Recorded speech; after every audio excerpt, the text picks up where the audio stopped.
capítulo 32.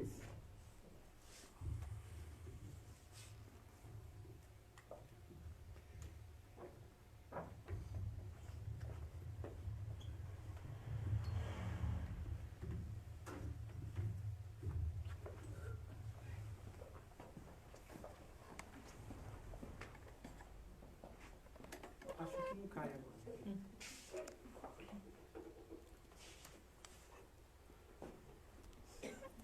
Quando Deus não aparece. Esse é o tema da mensagem. E eu fiquei pensando nesse tema porque ele é muito recorrente nos cafés que a gente toma por aí com alguns amigos,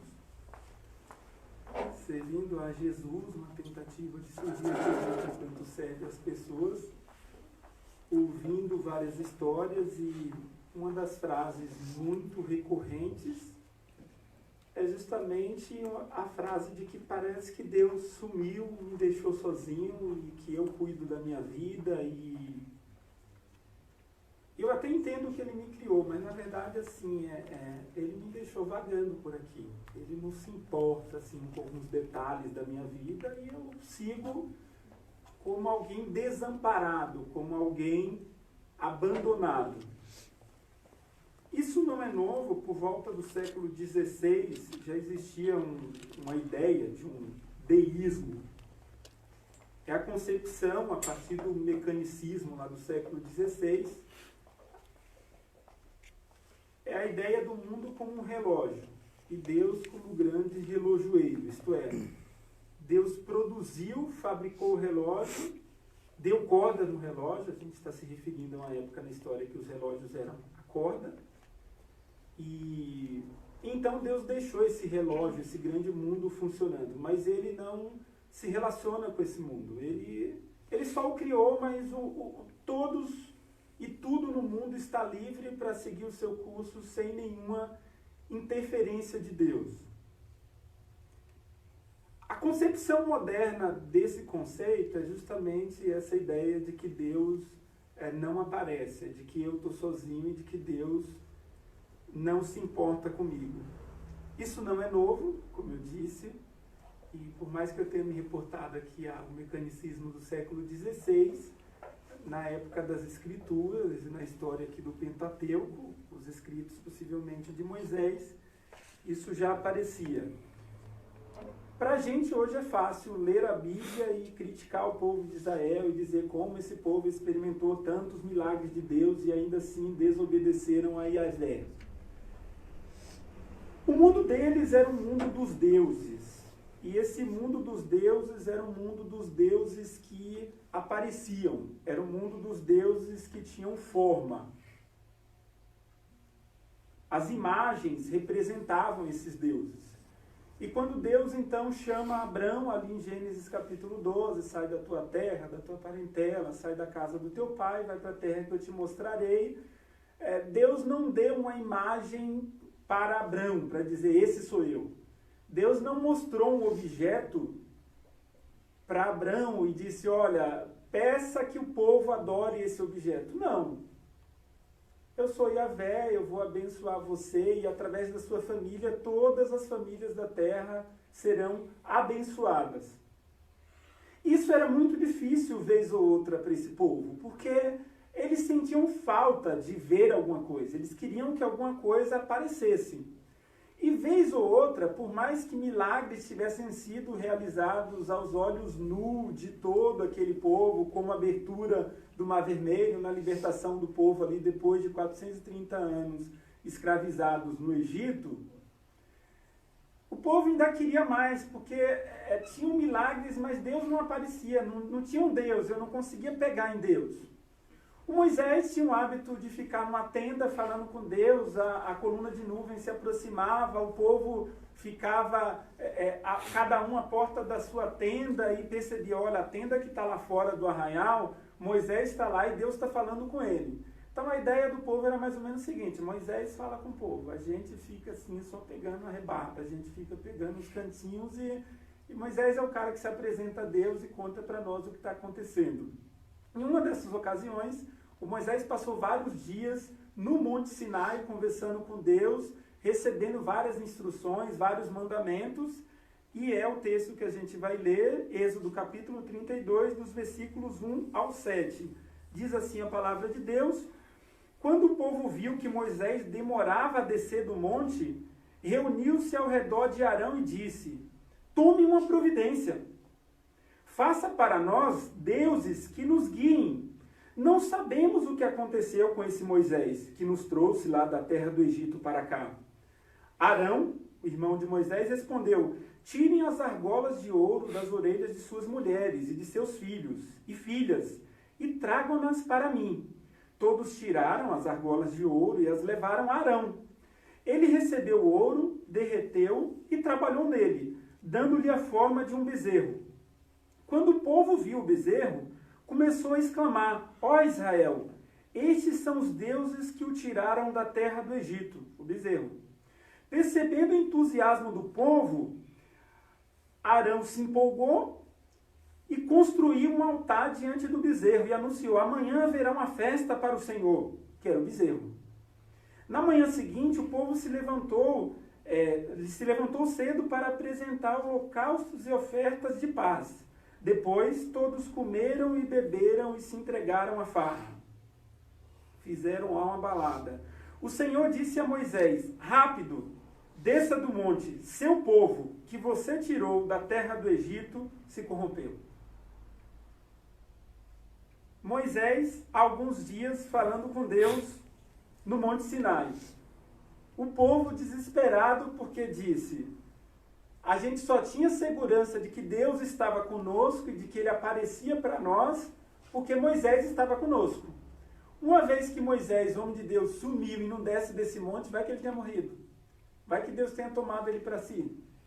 Então, o que aconteceu que Moisés, então, não volta? Arão estava com o povo, irmão de Moisés, e Arão ficou desesperado, e o povo cobrando: o que a gente faz? E cadê Moisés? Cadê Moisés? E até que o Arão tem essa ideia, assim, para ele, na ocasião, genial: olha, me dê aí tudo que vocês têm de ouro, brincos das esposas, filhos e filhas, e a gente vai fundir aqui e vai fazer um bezerro de ouro. E quando ele conseguiu trabalhar naquele ouro derretido e fez um bezerro de ouro, então ele propôs ao povo que eles adorassem a esse bezerro de ouro. Arão entendeu que a solução estava dada e foi uma oportunidade que Arão ele já procurava. Moisés tinha 2 irmãos, Arão e Midian, e os dois, eles tinham um pouco de inveja, porque assim Deus falava muito com Moisés. Em uma certa ocasião eles chegaram a causar esse problema diante do povo e disseram: por que você manda mais? Por que você é o homem de Deus? E aí Deus falou com Moisés: chama lá teus 2 irmãos, o Arão e a Midian, e apareceram na tenda do encontro, os 3 irmãos. Chegou lá, Deus fez uma defesa a Moisés e disse assim: olha, ele é meu amigo, eu escolhi falar com ele, e Midian, a partir desse momento você será leprosa. Falou demais. Então, impôs já a doença sobre Midian. O Arão já ficou desesperado, falando: não, então calma aí, vê uma coisa lá, Moisés, fica a dica aí, fala para Deus para livrar nossa irmã, salva a cabeça dela e tudo mais.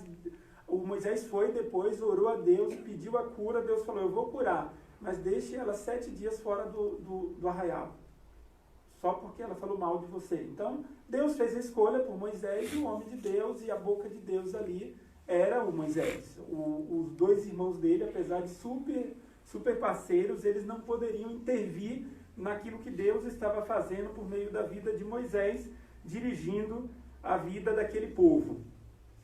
Eu acho curioso que nesse momento da ausência de Moisés, a sensação do povo realmente é de que eles estivessem sozinhos. Então ele demandou para eles a possibilidade da intervenção de um novo líder. Eu quero um novo líder, um novo Deus, e de preferência um Deus que apareça, porque esse Deus que Moisés fala, ele nunca aparece, só aparece para Moisés. O máximo que a gente vê é uma nuvenzinha, os raios caindo assim, ele faz algumas coisas, mas ele não aparece para a gente, ele só aparece para Moisés. Moisés desceu do monte, diz que ele estava com as 2 tábuas de pedras, com os mandamentos lá, mas quando ele ouviu o barulho, O Josué, auxiliar dele, o filho de Nun, disse, olha, deve estar tendo alguma guerra lá, porque está um barulho muito forte, enquanto eles desciam do monte. Moisés falou, olha, isso aí não é nem não é barulho de vitória de guerra, nem de derrota. Está acontecendo alguma festa, está tendo alguma balada lá embaixo, então vamos ver o que é. Quando ele chegou lá, ouviu o pessoal gritando, viu o pessoal dançando, viu o bezerro de ouro, o Moisés já ficou bravo e tacou aquelas pedras que Deus tinha escrito os mandamentos no chão e quebrou tudo. E pegou o bezerro, jogou no fogo, derreteu, jogou na água e fez todo o povo de Israel beber a água com as bactérias lá do bezerro e tudo mais. E Moisés nesse momento falou, olha, eu estava com Deus estava falando do plano que Ele tem para a gente, para nós como povo, tudo isso está nos capítulos seguintes. E Moisés diz, olha, quem está comigo vem para o lado de cá. Os levitas foram, ele falou, agora vocês que estão do lado de cá, mata todo mundo que está do lado de lá. Pode ser teu irmão, teu filho, tua mulher, mata todo mundo. Os levitas mataram. Naquele dia muita gente morreu. E o Moisés disse, olha, vocês que estão aqui, que decidiram pelo lado do Senhor, serão recompensados por isso. Agora faz o seguinte, eu vou lá voltar para o monte, eu vou ver se Deus libera vocês desse pecado que vocês cometeram. Volta Moisés para o Sinai. Começa a falar com Deus, Senhor, o teu povo, assim, que o Senhor tirou do Egito, eles fizeram um bezerrinho, eles fizeram algumas adorações aí que não deveria. Vê se o Senhor perdoa. Deus falou, não, eu não vou perdoá-los do pecado deles. Moisés falou assim, é o seguinte, se o Senhor não perdoar esse povo, pode tirar o meu nome do livro da vida. Se o Senhor não der o perdão para eles, então me risca também que eu não quero estar com o Senhor. Ele era amigo de Deus, ele tinha intimidade com Deus. Deus foi e fez uma proposta ainda para Moisés. Ele falou, Moisés, é o seguinte, a promessa que eu dei para Abraão, Isaac, Jacó, Israel, eu posso deixar sobre você, eu vou matar todo esse povo e eu fico só com você e sua família. Moisés falou, não, Senhor, eu não vou sem esse povo.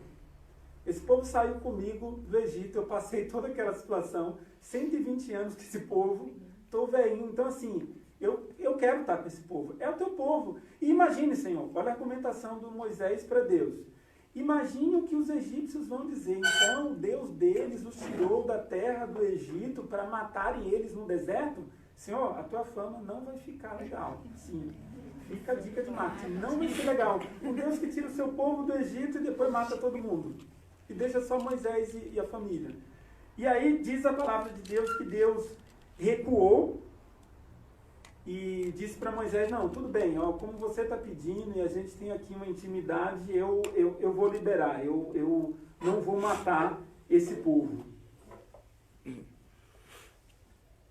E Moisés continua a intercessão a Deus, e Deus diz, Moisés, esse povo pecou tanto contra mim, eu estou tão decepcionado com esse povo, que eu vou fazer o seguinte, até então, esse percurso de vocês no deserto, eu estava pessoalmente com vocês, agora eu não vou mais, eu vou mandar um anjo.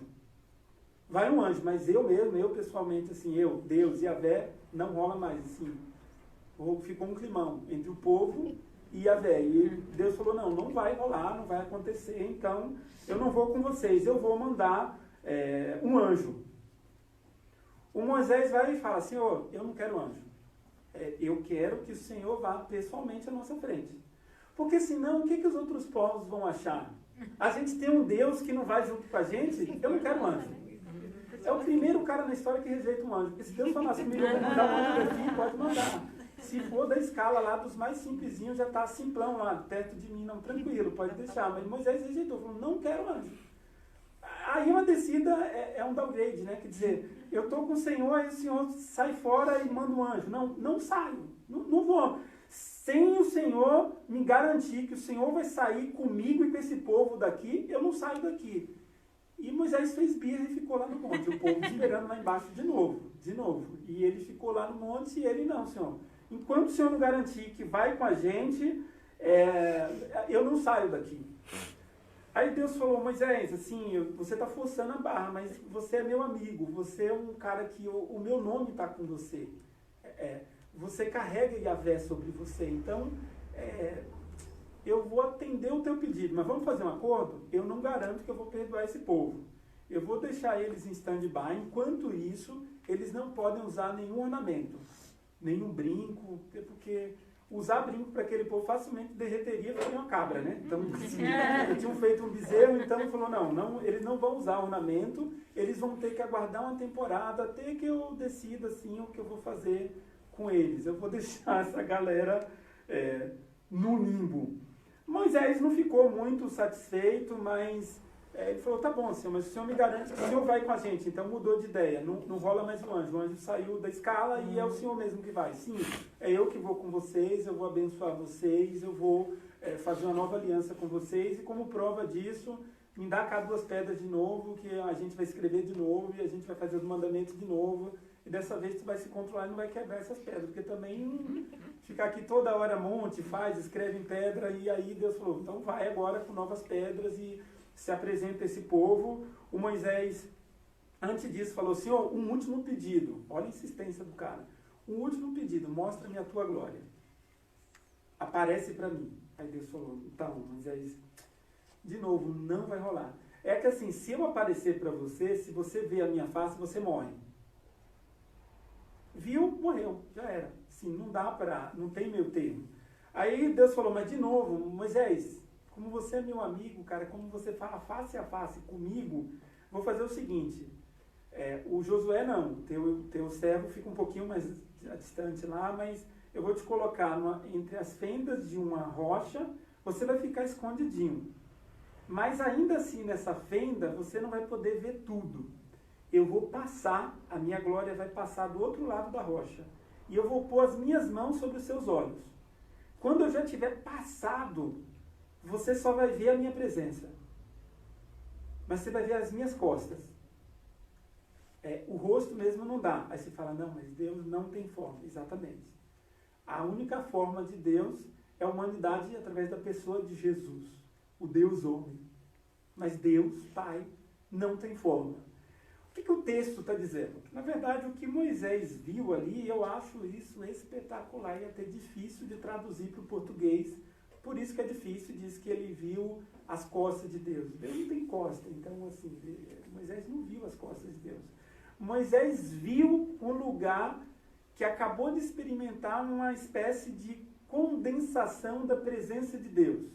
Então ele viu o lugar por onde Deus acabara de passar e manifestar a sua glória. Então ele viu, e eu brinco que foi um pós-glória, quer dizer, a glória de Deus passou, ele viu o pós, ele viu o depois.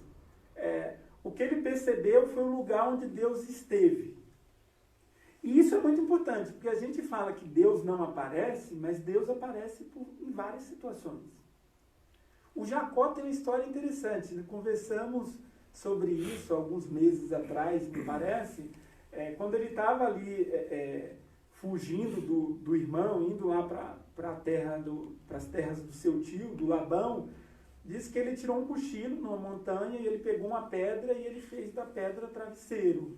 Sim, provavelmente acordou com um torcicolo, né? Mas enquanto ele estava dormindo, ele teve um sonho, que ele não sabe se foi um sonho ou se foi uma visão, em que ele viu uma escada e anjos de Deus subindo e descendo sobre aquela escada. Quando ele acordou assustado, no bom sentido da palavra, maravilhado, e ele diz assim, Deus estava aqui e eu não sabia. Olha que legal. E aí eu fico pensando que, será que Deus não aparece mesmo para a gente, ou a gente que não vê? Será que Deus se esconde da gente, ou nós que não percebemos? No Éden, quando Adão e Eva pecaram, diz o texto que na virada do dia, na viração do dia, Deus esteve lá e procurou por eles. O texto não diz que depois do pecado da humanidade, que Deus deixou de frequentar o jardim. O homem e a mulher que se esconderam dele. Não foi Deus que deixou de aparecer. Foi o homem, a humanidade, que passou a se esconder de Deus. Eu não acredito que Deus tenha deixado de aparecer em nossa geração. Eu não acredito que Deus tenha deixado de nos permitir essa experiência que eu estou chamando de pós-glória, pós-manifestação de Deus. Mas talvez o nosso coração tenha se endurecido muito. Quem sabe a gente tenha perdido a sensibilidade de perceber Deus através de coisas, situações simples, manifestações de amor, de carinho, de respeito, de tolerância, cuidado, abraço. Coisas simples. A bênção do encontro. Eu acho muito legal que essa tenda que ficava fora do arraial, eles chamavam de tenda do encontro. Para o povo, era a tenda onde Moisés falava com Deus. E uma outra coisa interessante é que o povo poderia acessar a tenda, mas eles não tinham coragem. Só Moisés e Josué frequentavam a tenda. O povo mesmo não ia. Diz o texto que o povo ficava assim. Moisés entrou na tenda. Cada um ficava à porta da sua tenda, porque eles tinham medo. Eles pensavam, e se Deus nos matar? Era um conceito da época, mas o Moisés ele tinha coragem de se apresentar diante de Deus. A esperança, a expectativa de Moisés é que Deus sempre podia aparecer para ele. Ele não duvidava que Deus não pudesse aparecer para ele. Quando Deus faz essa proposta de, olha, o povo pecou muito, se eu andar com vocês, eu vou matar esse povo. É melhor eu mandar um anjo vai à frente de vocês, está tranquilo. Nada de mal vai lhes acontecer, porque o anjo vai à frente de vocês. Mas Moisés fala, não, Senhor, eu estou acostumado a ver o Senhor, eu não quero uma substituição, eu não quero que mande anjo que o Senhor saia. O povo pecou e Deus disse para Moisés, olha o teu povo. Moisés diz, meu não, Senhor, é teu. Não venha dizer, porque agora o Senhor está irado com esse povo, que esse povo é meu, não. Esse povo não é meu, esse povo é teu. É o Senhor que os tirou da terra do Egito. Foi o Senhor que chamou Abrão. Foi nessa esperança que viveram e morreram Abraão, Isaac e Jacó. Então, não desiste disso. E por mais que Deus tenha dito, Moisés, fica tranquilo, eu vou continuar com essa promessa através de você e da sua família. Moisés, não, Senhor, tem que ser para todo mundo. A consciência da experiência com Deus desse cara, desse líder de fé, é espetacular. Porque ele tem um coração que intercede pelo povo, ele tem um coração que entende que a bênção só é legal se for para todo mundo, não é só para mim. Não é legal só eu ser amigo de Deus, enquanto tem muita gente que não conhece a Jesus. Tem muita gente que não experimenta essa paz de Deus, que excede todo entendimento. Moisés constrói uma ideia de comunidade que sem essa ideia não seria possível a existência da nação de Israel. Quando Deus chama Abrão, o que se tem ali é uma família. Mas com Moisés, Deus constrói um povo e as leis. E mais tarde, através de Josué, Deus então estabelece um lugar, um espaço geográfico para esse povo. E aí você tem uma nação. Porque você tem um povo, você tem a terra e você tem as leis.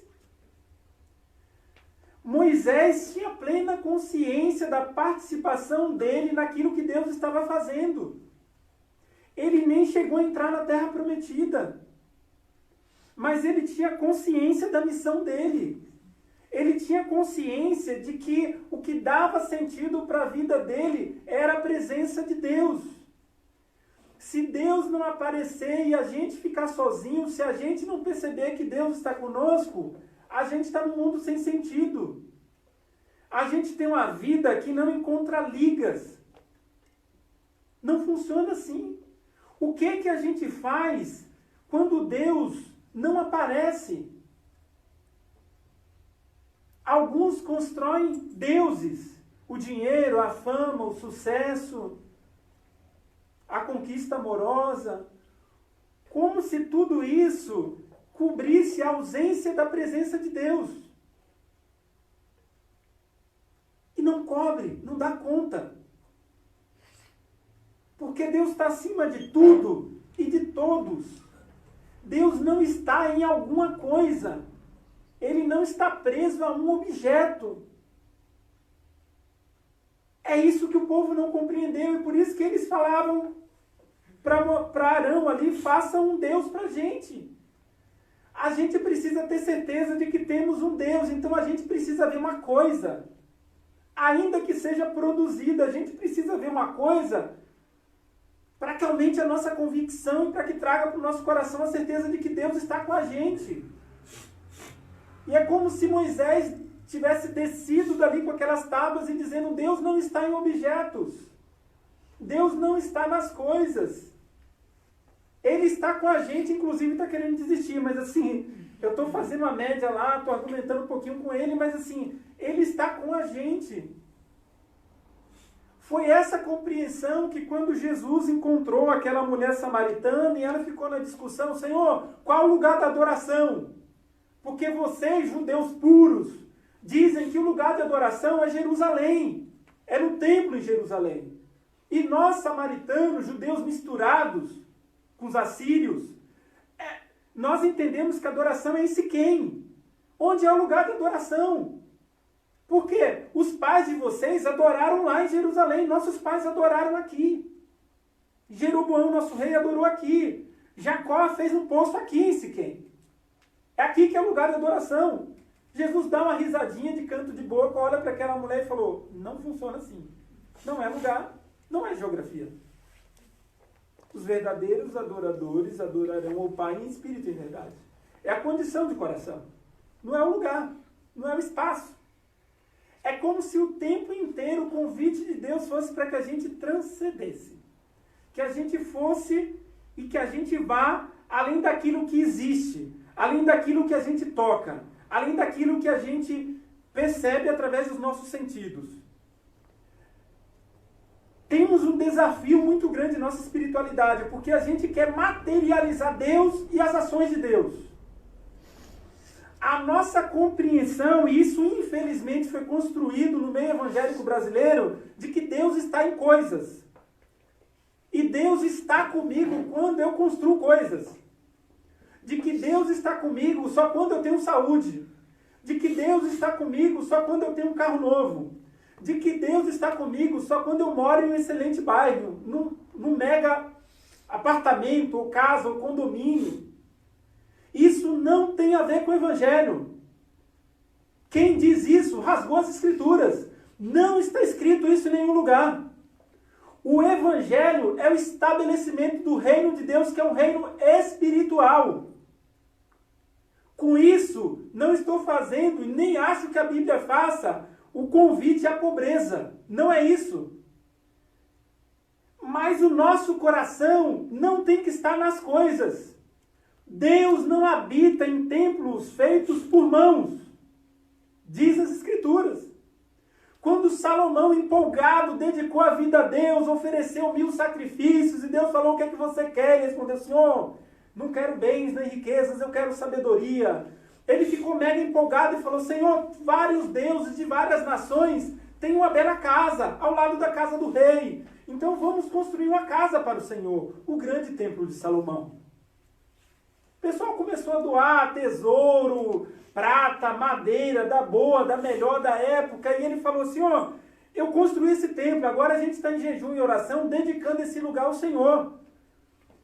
Mas é maravilhoso, porque quando Salomão viu aquele templo, considerado à época uma das principais maravilhas do mundo conhecido, Salomão olhou para tudo aquilo e falou: Senhor, eu não acredito que eu fiz esse templo.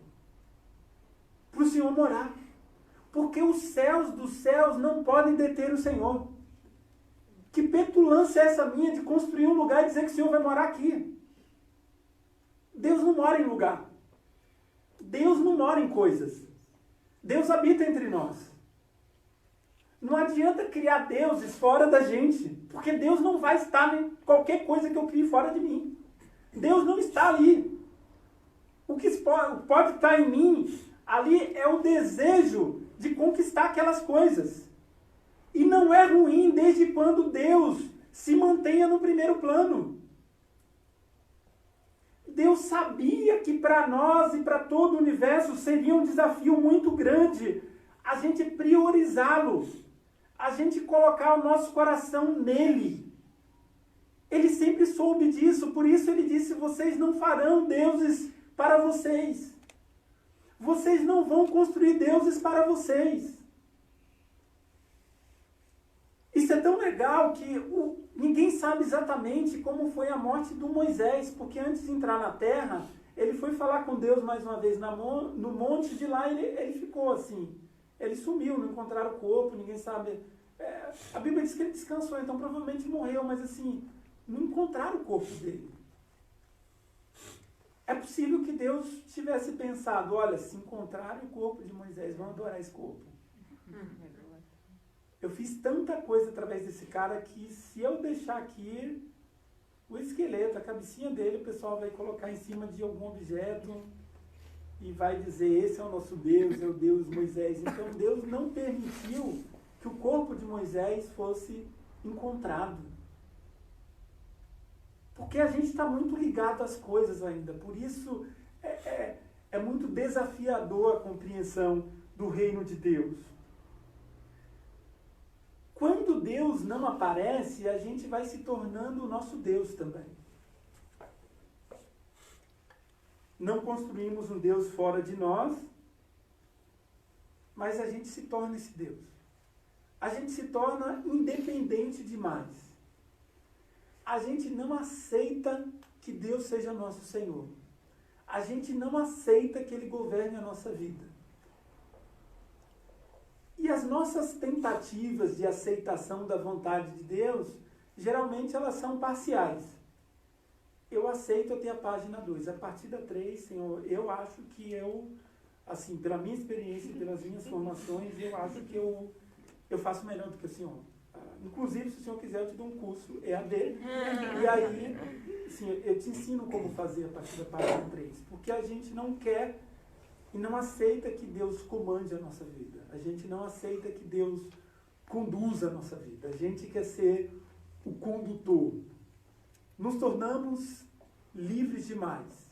E coloco entre aspas. A gente se esquece que o fundamento da vida está em Jesus.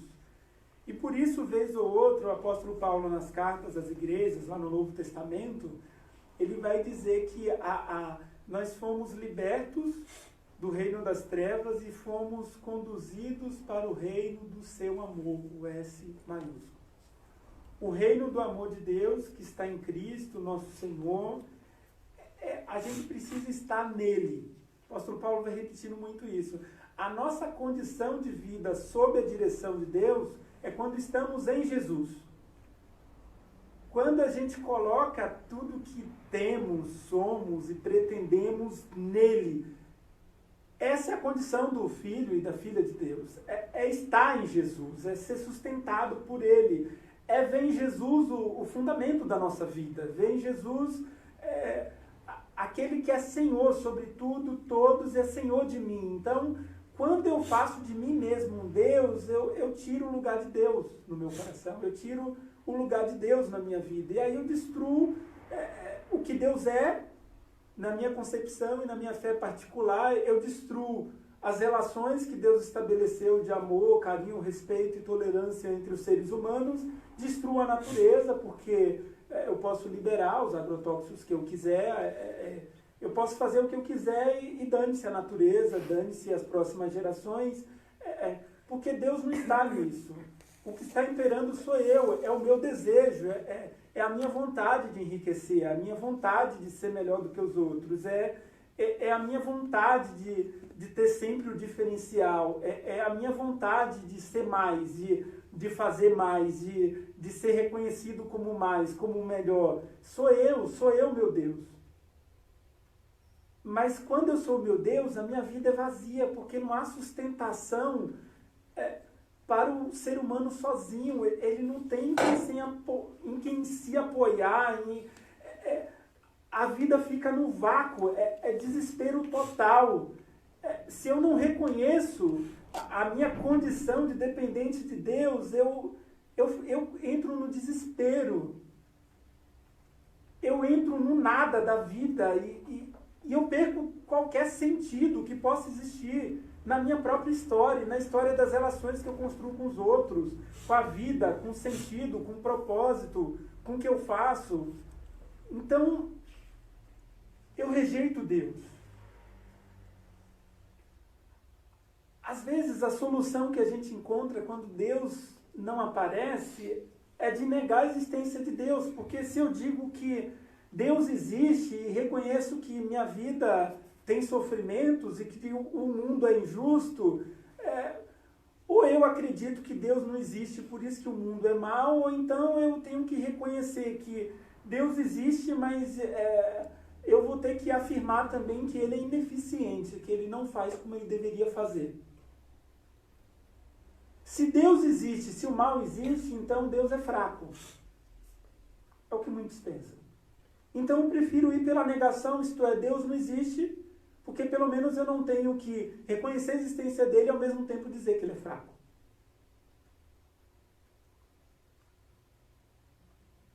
É porque quando a gente tira Deus da nossa vida, quando a gente vai entendendo e afirmando que Deus não aparece, eu sou sempre melhor do que Deus. Eu tenho sempre soluções melhores do que aquelas que ele tem. E aí eu rejeito Deus, mas será que é realmente Deus que não aparece ou será que sou eu que não percebo? Será que Deus aparecia no passado para esses personagens bíblicos e agora ele decidiu que ele não aparece mais? Ele começou a brincar de esconde-esconde nos últimos séculos. Assim, ele não está mais aí com a criação. Eu acredito que Deus continue aparecendo, eu acredito que Deus continue se manifestando através das situações mais simples da vida. Mas eu acho que o nosso coração ele ficou muito enrijecido. A promessa dos profetas, o que Deus fez por meio deles, é que chegaria um tempo em que esse reino de Deus se estabeleceria no mundo, entre nós e no meio de nós, por meio de Jesus, e o nosso coração seria transformado. Deus tiraria da gente o coração de pedra e daria para cada um de nós um coração de carne, mas às vezes eu tenho a sensação de que a gente recebe o coração de carne e depois a gente vai petrificando esse coração de novo, a gente vai se endurecendo muito diante das decepções, diante das não respostas, diante dos não aparecimentos de Deus, diante das nossas tristezas, como se Deus fosse obrigado a ficar se manifestando o tempo inteiro para nós, como se Deus fosse obrigado a ficar nos mimando o tempo inteiro, como se Deus tivesse ao nosso serviço. Jesus, antes de partir, de voltar ao Pai, ele nos deixou algumas promessas, e ele disse: lembrem-se disto, estou sempre com vocês, até o fim dos tempos. Mateus 28 e 17. João 14, 27 e 28, Jesus disse: eu lhes deixo um presente, a minha paz, a minha plena paz. E essa paz que eu lhes dou é um presente que o mundo não pode dar. As coisas, a nossa tentativa de criar deuses ou de ser deuses, isso não nos dá essa paz que só Cristo nos dá. Portanto, não se aflijam, nem tenham medo. Lembrem-se do que eu lhes disse. Vou embora, mas voltarei para vocês. Não esqueçam, Ele, Cristo Jesus, sempre aparece. Ele sempre está em nós, entre nós. A maior parte das vezes somos nós que não o percebemos. Tomara que a gente perceba Jesus todos os dias. Esse é o melhor dos mundos. Nos momentos de celebração, nos momentos de tristeza, de decepção, de dificuldade, de desafios que aparecem, tomara que quando a gente o vê, que a gente se aproxime dele, que não o rejeitemos. Por isso que certa vez ele diz que é como se ele estivesse sempre à porta, batendo. Mas ele só vai entrar no nosso coração, fazer morada, comer um McLanche, assim, tomar uma ceia com a gente, se a gente abrir a porta. Se a gente não abrir a porta, ele não entra, ele fica ali. Ele está aparecendo, mas como eu rejeito, ele fica ali. Muita gente pergunta, e às vezes me pergunta, onde estava Deus nos momentos mais difíceis da sua vida. Seja de um estupro, que a gente ouve muitas histórias, seja de outros atos de violência, de assalto, de quase morte, de doença. onde estava Deus ou onde está Deus, né? Quando a vida vai se perdendo, quando a saúde já não funciona mais como deveria funcionar. Eu tenho plena certeza, acredito na palavra de Deus, acredito nas Sagradas Escrituras, que Deus está conosco, esteve, sempre estará e nunca nos deixa só. Mas, Clay, por que às vezes ele aparece, mas não age? Não sei. Mas, Clay, por que às vezes eu oro e já orei tantos anos por uma coisa e ele não me responde? Também não sei. Mas, Clay, será que um dia eu vou ter resposta? Também não sei. Mas você não sabe nada, Clay? Quase nada. Eu sei que o desafio de fé é o desafio de acreditar em Deus, independente de qualquer circunstância. Deus não está nas coisas, logo Ele também não está na solução de problemas. Deus está e acabou. Quando Moisés foi vocacionado para libertar aquele povo, Moisés ficou mega inseguro. Ele gaguejava um pouquinho, por isso Arão foi para ser o porta-voz. Deus falava com Moisés, Moisés batia um papo com Arão e Arão falava com o povo. Numa certa altura, Moisés começou a empurrar Arão e falar direto para o povo. Moisés ficou mega inseguro, porque ele falou assim, eu vou chegar lá e vou dizer, e eles vão me perguntar, tá, mas qual o nome desse seu Deus? Assim, tem alguns aqui que são Moloque, outros são Sequim lá, outro Deus do mar e tal, mas e esse teu Deus, Moisés? Você está chegando aqui dizendo que vai nos libertar do Egito depois de mais de 400 anos. Quem é esse Deus? Deus falou para ele, olha, Moisés, chega lá para o povo e diga que eu sou. Mas eu sou o quê, Senhor? Eu sou. Mais alguma coisa assim, tem um adjetivo? Não, é só o verbo mesmo, eu sou. Mas não tem nada, eu sou, sei lá, eu sou o grande dinheiro. Eu chegar lá, meu Deus, é o grande dinheiro. Não, eu sou. Moisés ficou confuso, Deus nunca facilitou muito o processo, né? E Moisés chegou lá e falou, mas quem é esse Deus que está mandando vocês? E o faraó falou, e esse Deus aí, quem que é que vocês querem adorar no deserto? E aí, deixa eles tomarem café, vai lá tomar café com eles, Lucas. Ele falou, tio, posso tomar café? Toma aí, menino. Enche a barriga. E aí ele disse, eu sou. É isso aí, eu sou eu sou. É como se Deus dissesse assim, eu sou antes de qualquer coisa, eu continuo sendo depois de tudo, eu sou agora e assim, sem mim ninguém é. Então não dá para tentar ser sem que Deus seja. Se Deus não for, a gente não é. Não é filosofia não, é a Bíblia mesmo. Quer dizer, Deus é e a gente só é porque Deus é. Se Deus não for, a gente não é nada. Zerou. Estamos na roça. Que a gente veja em Jesus o Deus que veio, se aproximou de nós e que apareceu para nós.